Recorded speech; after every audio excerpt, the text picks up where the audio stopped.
Hello again, everyone. It's me, Charles Norman from Professor Q Sports Solutions, and today I'm doing a follow-up video on the athletic scholarship video I did originally.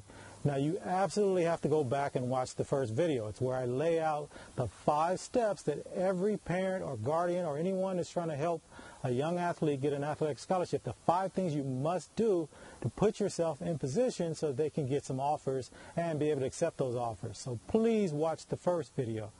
Now, when I put out that first video, I got tons of feedback, and I'm glad for it, but I see that I left some pieces out. And these are the pieces that I know in my head, but, you know, when you're telling someone how to do something, sometimes you don't think about it because you know something, and you don't know what you don't know as far as being the parent on the outside. So what I'm going to do now is I'm going to fill in some of those blanks. I'm going to do a series of videos, and I'm going to stay on a particular subject that seems to be causing a lot of confusion for parents. And this is the first one. Now, on this one, this is where I got a lot of feedback from parents that are saying, hey, my kid's all league, they were all state, they're a great player, but they're not getting any feedback for their sport. And we can't figure out what's going on. And we know a kid down the street that has worse grades and a lower GPA, a lower SAT, ACT score, and they're getting a full ride. What gives here? What's going on? And so I'm going to explain what is most likely happening. There could be something else, but this is probably what's happening, and this is what brings a lot of confusion to parents. What's happening is your kid is probably playing what we call an equivalency sport. So there's head count sports and there's equivalency sports, and I'm going to explain the difference now. In a head count sport, and for colleges, for men, it's basketball and football. Those are called head count sports. For women, it is basketball, it's gymnastics, it's tennis, and it's volleyball. Okay, if your kid's playing one of those, they're in the head count category, and it's a great place to be, because what the universities have said to those coaches, they said, we're going to give you a set number of scholarships, and every player that's on your team counts against one of those. So that's where the head count comes from. So for men's basketball, there are 13 scholarships that are available for that team, and every kid on that team counts against one of those. So if you're not one of those 13, then you're a walk-on. There is no splitting them up. It's 1-to-1. Okay, so those sports that I talked about, that's where you are. Now, an equivalency sport is completely different. So we're going to take 2 sports. We're going to take baseball for men and softball for women. Now, what happens is that same university will say, hey, we're going to give you 12 scholarships for your team, and you got to figure out how to divide them up amongst all the players you need. Whether you need 22, 27, whatever you need, you divide it up. And we're not going to let you go below a quarter of a scholarship for each student, because they don't want them dividing it so small to where they've got, you know, a full team and everybody's getting, you know, a couple $100, and the school costs $20,000, $25,000, $30,000 to go to. It just won't work. So now let's put that coach's hat on now. You're an equivalency sport coach, and you've got to put a team together, and you've got to get double the number of players than you have scholarships. So now what are you going to do?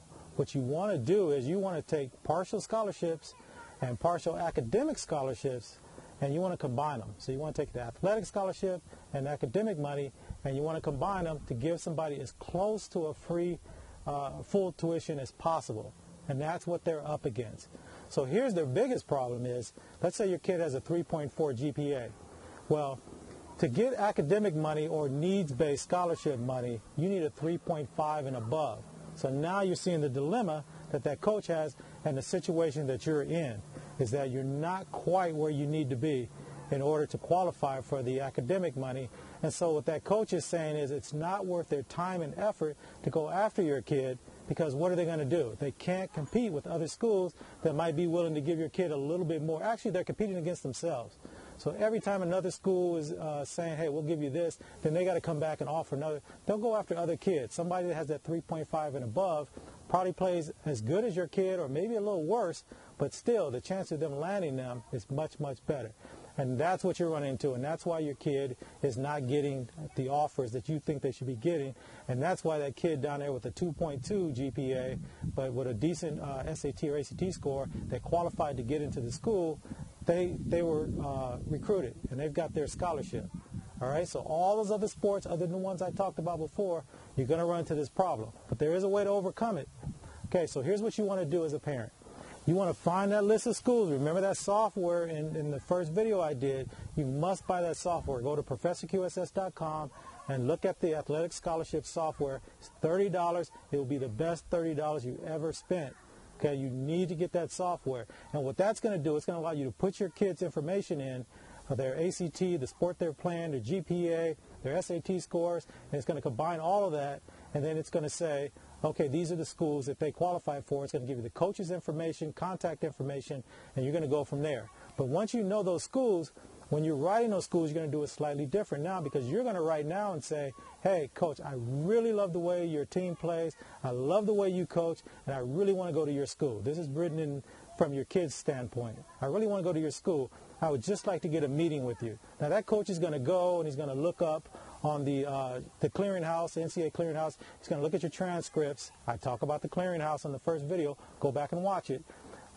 He's going to go and look, and he's going to see you're just below that threshold. Maybe you have a 3.2, 3.0, 2.7, whatever your GPA is. Don't worry about it at that point, because the main thing they know is you want to go to that school. That's the most important thing. So he'll try to work with you some kind of way. Maybe once you get into that meeting, you can make up the difference out of your pocket. Maybe it's worth it to you. Okay? But you have to get that meeting. You're not going to get that meeting if you leave it up to the coaches. Remember we talked about in the first video, proactive versus reactive. Anyway, that's what's going on with you if you're running into that problem. And this is the way out of it. Go to the website. I write about this. It's very much more detailed than me telling you on the video. But this is what's happening to you, but you can't overcome it, and I'll tell you exactly how to do that too if you go to the website. All right? Again, keep moving forward, you guys. Best of luck to you. Best of luck to your young athlete, and keep them in the game, and we'll talk to you later. Thanks a lot. Bye.